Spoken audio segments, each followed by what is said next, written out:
Let's fire up the waiver wire and break down Jacob DeGrom's masterpiece up next on Fantasy Baseball Today in 5.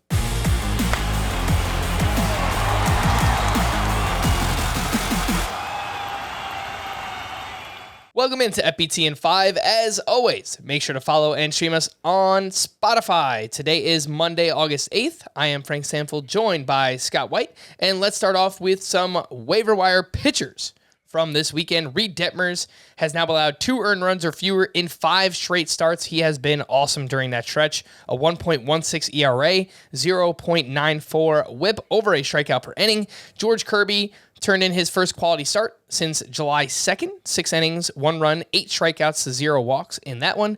Edward Cabrera tossed 5 no-hit innings in his return from the IL with 8 strikeouts against the Chicago Cubs. He's 50% rostered. And then Kyle Gibson had a great start against the Marlins. 8 innings, 1 run, 4 strikeouts there, and he goes up against the Marlins once again this upcoming week. Scott, how do you rank these 4? Detmers, Kirby, Cabrera, and Gibson. Well, Detmers has to go at the top of the list because he just looks like a completely different pitcher since returning from the minor leagues, regaining his slider.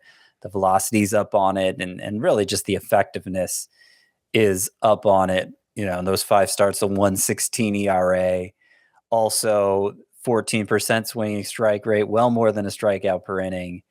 And all of them have been great. All of them have been great starts. He emphasized the slider even more. 41% of the time he threw it in this start at Seattle over the weekend. And I just have a ton of confidence in Reid Detmers right now. I think he's living up to his potential finally. George Springer's been pitching well, but... Did you just say George Springer, Scott? I did. I meant George Kirby is pitching well. And yeah, there does seem to be maybe some dialing back of his innings right now because they've been, as a rookie, you know, he's kind of in uncharted territory with how much he's throwing right now. There's talk of maybe him skipping his next start. He only went 4 innings in his previous start. So that's something you have to be concerned about with him. But as well as he's pitched, I'm going to go George Kirby, number 2. Very interested in Edward Cabrera, though. Going to go hit with him, number 3 here. Of course, the 5 no-hit innings in his return. His first 2 starts in the majors this year, he allowed a combined 3 hits in 12 innings. You look at his minor league rehab assignment, he allowed 1 hit in 12 innings. There was a 7-hit start he had in the majors early this year, but if you take it out, Edward Cabrera's been pretty close to unhittable. There's some walk issues there, but he seems to have a diverse arsenal and seems to be really difficult to square up. So I think he's the number 3 choice here. Kyle Gibson is number 4. He just doesn't have the upside to compare to this group, though. I think he is useful with the right matchups like he has going against the Marlins this upcoming week.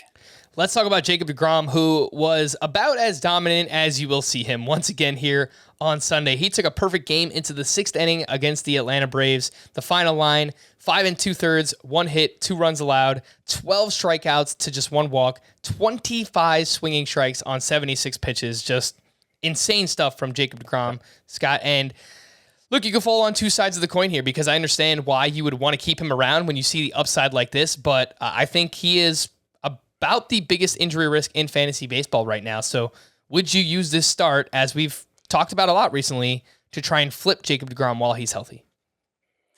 Well, I think the important thing to remember is that you're playing with house money here. If you're in the playoff hunt right now, or you're in contention, if it's a roto league, and you had DeGrom stashed away all this time, you just got him back. That's like getting arguably, well, potentially the most impactful player down the stretch. You got him for free, basically. And if DeGrom manages to stay healthy, he could be the most impactful player down the stretch. At least I expect him to be the best pitcher. But that's a big if, obviously, especially, you know, he's come back throwing even harder than he was last year. Every year he seems to throw harder and harder. That it makes him even more effective, but it also increases the injury risk, I would be willing to say. So, look, I don't think there's a problem just riding it out and keeping your fingers crossed and just enjoying what he gives you. I think that's fine. You don't want to undersell him.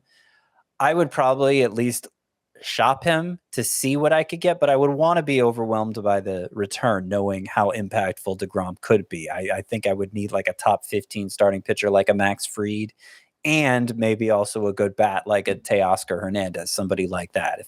anything short of that, I'm probably just holding on to DeGrom. All right, let's wrap up here, Scott, with a few deep league middle infielders who are available. Luis Randhifo is batting .327 with 3 homers and 4 steals over his last 38 games. Paul DeJong now has 3 homers in 7 games since rejoining the Cardinals. Nick Gordon is hot over his last 6 games. He's got 10 hits, 1 homer, and 2 steals. And Jose Barrero, Reds prospect, had a double dong on Saturday. Scott, who's your favorite from that group? I think it's DeJong, who is just back to being the everyday shortstop for the Cardinals. You mentioned 3 home runs in 8 games since returning. He had 6 and 9 prior to being called up. So that's 9 in his last 17 between the majors and minors. He says he has a lot more confidence now. His manager says he's willing to go the other way with pitches now, not looking to pull everything. Just the normal stuff you hear with a player who's come out of a slump. But we've seen DeJong be a pretty impactful player in the fantasy in the past, and so hopefully he's getting back to that. The one of those 4 that I'd have very little interest in is Jose Barrero, even though he was a top prospect coming into the season. He had that 2-homer game on Saturday, but in the minors this year, the numbers were pretty terrible for Barrero. 209 batting average, 649 OPS, 37.6 strikeout percent strikeout rate. It's just awful against minor league pitching. So pass on Barrero for now. All right. For more extensive fantasy baseball coverage, listen to the Fantasy Baseball Today podcast on Spotify, Apple Podcasts, Stitcher, your smart speakers, or anywhere else podcasts are found. And thanks for listening to Fantasy Baseball Today in 5. We'll be back again tomorrow morning. Bye-bye.